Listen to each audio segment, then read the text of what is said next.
What's up guys, thank you for watching JGTechBlog. For today's video, we're going to be doing an unboxing and quick review of the Alcatel 7. There's another phone that just came out from Metro PCS. It's called the LG Q7 Plus. I have a video for that as well down in the description.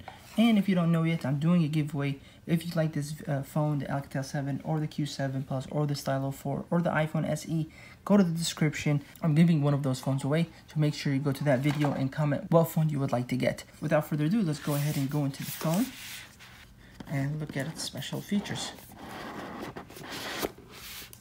There it is. That's the Alcatel 7. So far, looking pretty good. This is a 6-inch display, by the way. Very nice back as well. This reminds me of the Huawei Mate 10, if you guys have seen that. Alright, we'll get back to it in a second. Just look inside the box. You have the SIM card, the quick start guide, SIM card removal tool, USB Type-C, and you have the Type-C adapter. Okay, let's go ahead and turn on the phone now. Alright, so looking at the phone, in the front you have a 6-inch FHD display, which looks amazing by the way, very big. In the front you have the 8-megapixel wide-angle front camera, and then if you can see this, let me try to get closer. You see that right there? That's a LED flash. And then down at the bottom, you have the speakers, the USB-C port, and on the right-hand side, you have the volume rockers, and you have the power button. By the way, if you can see that texture, it has a regular texture on top of the power button, so you can differentiate between the volume and the power button. On the left-hand side, you have the SIM and the memory slot. Right at the top, you have the 3.5 headphone jack.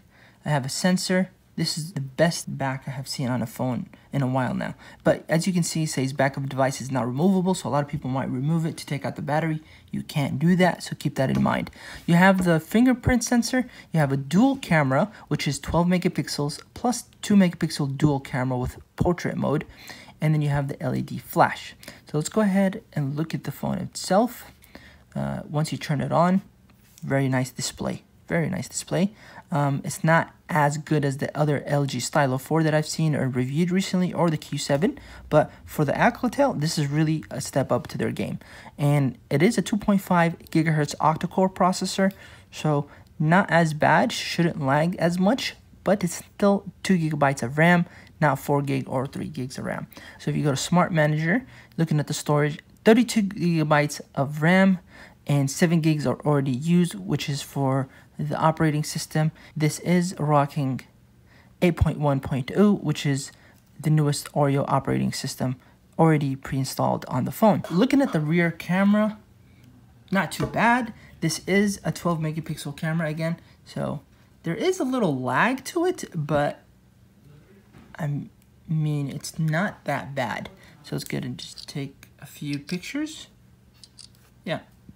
Autofocus is amazing as well. So let's go ahead and check out the front-facing camera. And I am a little bit disappointed at the front-facing camera. It is kind of dark. I have a lot of light, and I see a little stutter. I don't know if you guys can realize it. There's a little stutter right there in the video motion. But anyways, I'm going to be talking about it a little bit more in the full video. If you have any questions, please put it down in the comment section below. Something that I forgot to mention is that this phone is going to be $129. If you're porting from a different carrier like AT&T or Cricket, you actually will get this phone for free. And last but not least, this phone will be coming out on August 13th.